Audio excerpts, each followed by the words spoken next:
Yang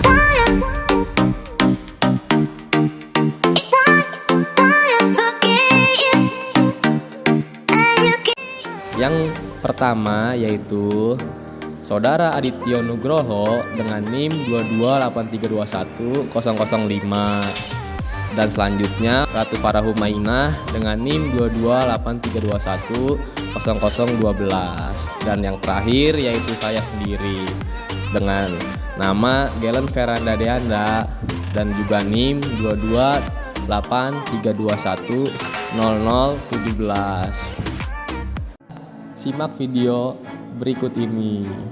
Yang pertama, di sini saya akan menjelaskan tentang apa itu fiber optik. Fiber optik merupakan sebuah kaca murni yang panjang dan tipis serta berdiameter sebesar rambut manusia. Dan dalam penggunaannya, beberapa fiber optik dijadikan satu dalam sebuah tempat yang dinamakan kabel optik, dan digunakan untuk mengantarkan data digital yang berupa sinar dalam jarak yang sangat jauh. Selain itu juga fiber optik yaitu sebuah teknologi yang menggunakan serat optik yang sangat tipis dan fleksibel untuk mengirimkan informasi dalam bentuk cahaya. Serat optik terdiri dari inti yang terbuat dari kaca atau plastik khusus yang sangat transparan, dikelilingi oleh lapisan pelindung yang disebut cladding. Di sini juga terdapat jenis-jenis dari fiber optik itu sendiri. Yang pertama yaitu ada single mode atau mode tunggal. Fiber optik single mode memiliki inti yang sangat kecil dengan diameter sekitar 9 mikrometer. Yang kedua ada multi mode atau mode ganda. Fiber optik multimode memiliki inti yang lebih besar dibandingkan dengan single mode dengan diameter sekitar 50 hingga 100 mikrometer. Yang ketiga yaitu ada plastic optical fiber atau POV, yaitu fiber optik terbuat dari bahan plastik seperti PMMA atau polymethyl metakrilat.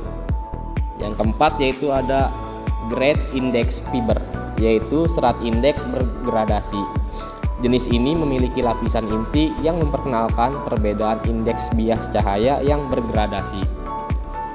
Yang terakhir yaitu yang kelima ada polarization maintaining fiber atau serat pemeliharaan polaritas. Jenis ini dirancang untuk mempertahankan polarisasi cahaya selama transmisi itu berlangsung. Selanjutnya yaitu di sini ada prinsip kerja dari fiber optik. Prinsip kerja fiber optik itu didasarkan pada propagasi cahaya melalui serat optik dengan memanfaatkan prinsip pantulan total internal. Nah, berikut ini yaitu adalah prinsip kerja fiber optik secara umum. Yang pertama yaitu ada dari sumber cahaya. Nah, sumber cahaya ini membutuhkan yang akan menghasilkan sinyal optik itu sendiri. Sumber cahaya yang umum digunakan adalah laser ataupun LED. Yang kedua yaitu ada modulasi cahaya. Di sini yaitu sinyal informasi yang akan ditransmisikan seperti suara, data, atau gambar dimodulasikan pada sumber cahaya. Modulasi ini dapat dilakukan dengan mengubah intensitas cahaya atau mengubah frekuensi atau fase cahaya. Yang ketiga yaitu ada injeksi cahaya ke serat optik. Sinyal cahaya yang dihasilkan oleh sumber cahaya diinjeksikan ke ujung serat optik. Ujung serat optik yang menerima cahaya ini disebut yaitu pengirim ataupun transmitter. Yang keempat yaitu ada pantulan total internal.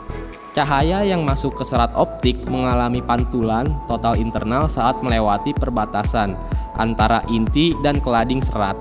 Pantulan ini terjadi karena adanya perbedaan indeks bias antara inti dan cladding serat. Prinsip ini juga memungkinkan cahaya untuk tetap berada dalam serat optik saat melewati jarak yang sangat panjang tanpa terjadi kehilangan sinyal yang begitu signifikan. Kelemahan pada kabel fiber optik. Meskipun banyak kelebihan, fiber optik juga terdapat kelemahan. Yang pertama yaitu tidak bisa dilipat dalam radius kecil.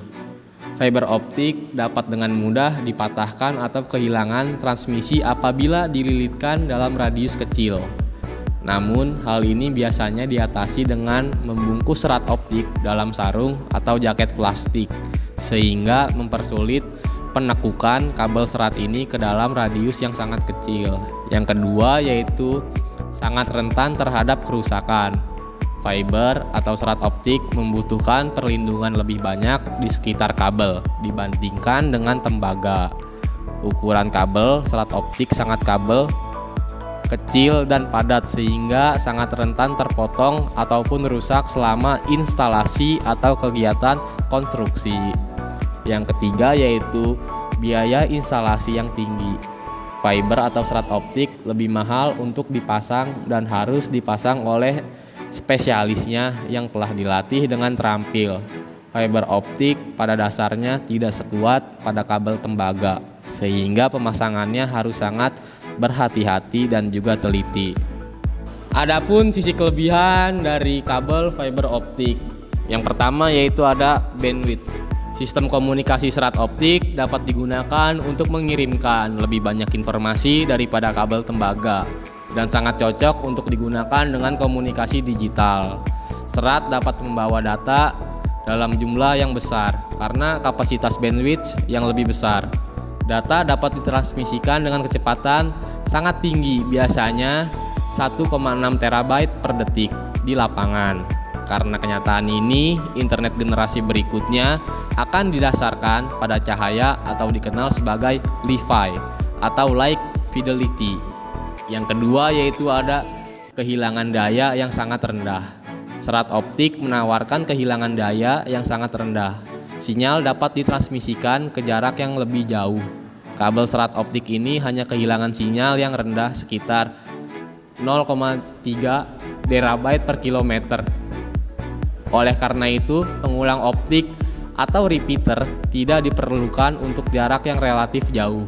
Apabila dibandingkan dengan kabel tembaga, kabel serat optik kebal terhadap interferensi elektromagnetik dan tidak menghasilkan interferensi saat beroperasi.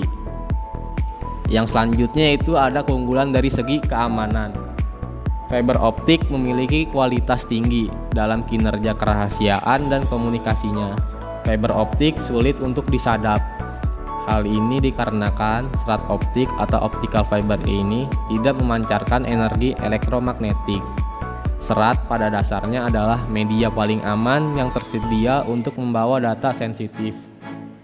Selanjutnya yaitu ada fleksibilitas. Karena kabel serat optik jauh lebih ringan dan diameternya lebih kecil dari kabel tembaga, mereka juga menempati ruang lebih sedikit dengan kabel dengan kapasitas informasi yang sama dan dapat lebih mudah diproduksi dan juga dipasang.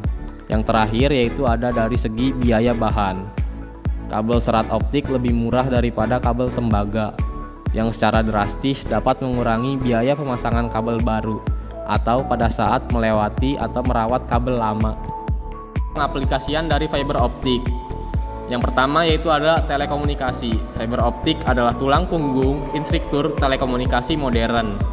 Yang kedua yaitu ada jaringan komputer. Fiber optik digunakan dalam jaringan komputer terutama dalam jaringan area lokal atau LAN dan jaringan area luas atau WAN. Yang ketiga yaitu ada penyiaran. Fiber optik digunakan dalam industri penyiaran untuk mentransmisikan sinyal audio dan video dalam kualitas yang sangat tinggi. Yang keempat yaitu ada sensorisasi optik. Fiber optik digunakan dalam berbagai aplikasi sensorisasi optik. Yang kelima yaitu ada bidang medis atau fiber optik digunakan dalam berbagai aplikasi medis seperti endoskopi, mikroskopi, dan laser bedah. Yang keenam yaitu ada penginderaan dan deteksi.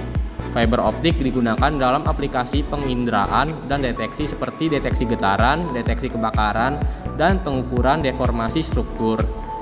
Selanjutnya yang terakhir yaitu ada sistem pencahayaan. Fiber optik juga digunakan dalam sistem pencahayaan seperti pencahayaan hias, pencahayaan arsitektur, dan pencahayaan display.